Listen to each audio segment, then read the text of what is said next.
Apa yang terjadi hari ini di Arab Saudi? Baru saja beliau dilantik menjadi pemimpin, kerjaan pertamanya adalah langsung mensejahterakan seluruh rakyatnya. Mensejahterakan seluruh rakyatnya. Seluruh pegawai-pegawai di Arab Saudi termasuk polisi dan tentara diberi gaji 2 kali lipat dari sebelumnya. Satu. Yang kedua, beliau langsung merestrukturisasi pemerintahan yang ada. Jenderal-jenderal yang bejat, orang-orang kerajaan yang menjabat sementara akhlaknya, moralnya sangat jelek dan loyal kepada maksiat serta kepada barat, dicopot oleh beliau. Dua. Yang ketiga yang dilakukannya kaum muslimin yang kami muliakan, dia mengajak seluruh jajaran pemerintahannya jaga sholat 5 waktu tepat pada waktunya. Dan dia memberikan contoh ketika Barack Obama datang dengan istrinya untuk mengucapkan selamat karena dia yang menggantikan Raja Abdullah. Dunia seluruhnya menyaksikan, betul tidak? Di TV bagaimana Barack Obama dan istrinya ditinggalkan berdua, temen-temenung aja berdua nih. Kemana Raja Salman dengan seluruh orang kerajaan pergi sholat? Allah Rabbul Alamin menyeru, sementara ini adalah tauhid dari barat, ditinggalkan di situ. Kaum muslimin yang kami muliakan, yang keempat, apa yang dilakukan oleh Raja Salman ibadallah, membebaskan seluruh tawanan-tawanan, khususnya para ulama-ulama yang loyal kepada dakwah sunnah tapi tegas mengkritik pemerintah, seperti Syekh Dr. Saman Audah, Syekh Safar Hawali. Banyak masyayikh ulama-ulama dibebaskan dari penjara seluruhnya. Para mujahidin-mujahidin yang dulunya ikut berperang dan akan pergi ke Suriah, tapi di masa Abdullah kan dicekal, lalu dipenjarakan, dibebaskan seluruhnya. Subhanallah, Pak. Yang kelima yang dilakukan oleh Raja Salman adalah Menteri Agama yang dipecat oleh Raja Abdullah karena begitu kuat kepada Islam dan sangat tajam mengkritik pemerintah, dipecat. Lalu diangkat menteri baru sebagai Menteri Agama. Ketika Raja Salman yang naik, Menteri Agama yang baru dinaikkan ini dipecat oleh Raja Salman. Lalu yang lama itu dipanggil kembali dan sekarang menjadi Menteri Agama kembali. Masya Allah. Yang keberapa lagi? Yang keenam, saat Presiden Sisi datang, yang terkenal melakukan kudeta terhadap pemerintahan resmi Mursi yang terpilih secara demokratis di Mesir, ya, dan membunuh, membantai serta membunuh 7.000-an orang, membakar hidup-hidup jamaah kaum muslimin atas nama Ikhwanul Muslimin, 300-an orang jamaah, Pak, di alun-alun, di tempat terbuka. Tidak ada dunia yang ribut.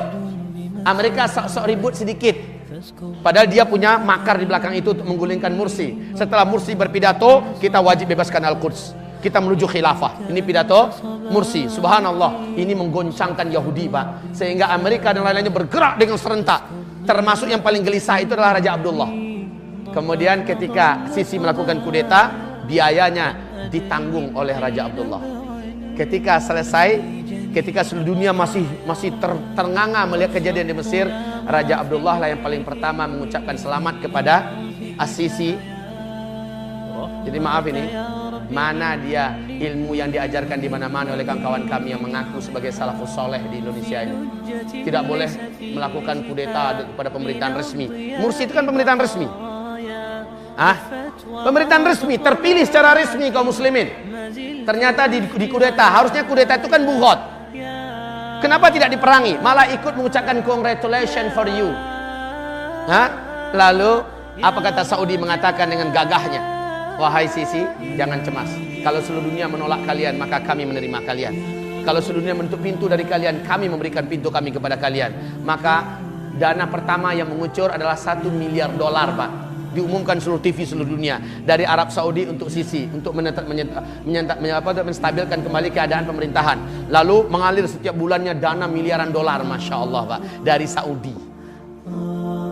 Ini terjadi pada masa Abdullah.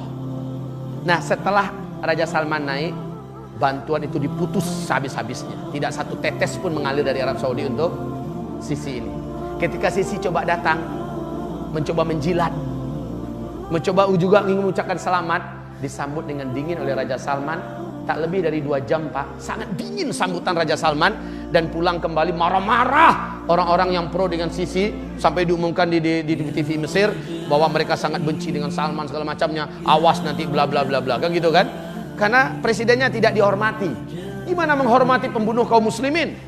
Orang yang melakukan kudeta, orang yang tangannya berlumuran dengan darah dan ternyata punya loyalitas dengan Iran. La haula wala quwata illa billah.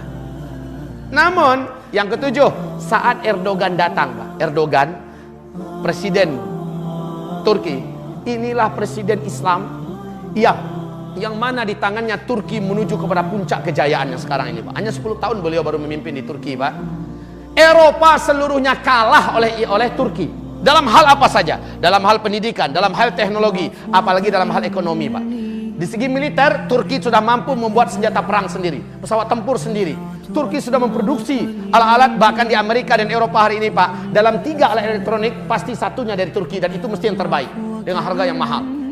Di tangan Erdogan, Pak. Erdogan lah satu-satunya yang berani mengejek dan menghina Amerika di depan publik, di muka internasional. Dan dia bukan hanya sekedar ngomong seperti Iran ngomong, Pak. Ketika orang tepuk tangan untuk Yitzhak Rabin, untuk Shimon Peres, ya. Ketika orang tepuk tangan untuk Benyamin Netanyahu, siapa yang berani lantang bicara di forum internasional? Ketika pertemuan seluruh dunia dengan negara maju di dunia, Erdogan naik, memalukan kalian tepuk tangan tadi. Ini manusia macam ini tidak layak untuk kalian tepuk tangani. Dia yang berlumuran darah dengan darah kaum muslimin yang ada di Gaza. Erdogan yang mampu mengucapkan kalimat itu, Pak. Erdogan hari ini menggratiskan seluruh biaya sekolah. Rumah sakit ratusan bermunculan sekarang ini dengan fasilitas yang mewah, gratis untuk rakyatnya. Subhanallah kaum muslimin. Di masa Erdogan ini jilbab kembali pada tempatnya. Di masa Erdogan ini diwajibkan belajar bahasa Arab di seluruh sekolah, mulai dari SD sampai perguruan tinggi. Masya Allah. Di masa Erdogan ini kaum muslimin, hamba-hamba Allah yang kami muliakan, produk-produk untuk diimpor meningkat dengan tajam. Di masa Erdogan ini 3 tahun berturut-turut maskapai penerbangan yang terbaik di muka bumi, 3 tahun berturut-turut Turki yang punya. Subhanallah, Pak. Dari nomor 111 Turki, ketika Erdogan naik, sekarang naik ke sampai tingkat 16 yang termaju dan terkuat di dunia hari ini. Subhanallah. Nah, Erdogan datang. Erdogan lah yang membukakan pintu untuk para mujahidin dan para bantuan sosial yang datang seluruh dunia untuk Suriah. Betul tidak?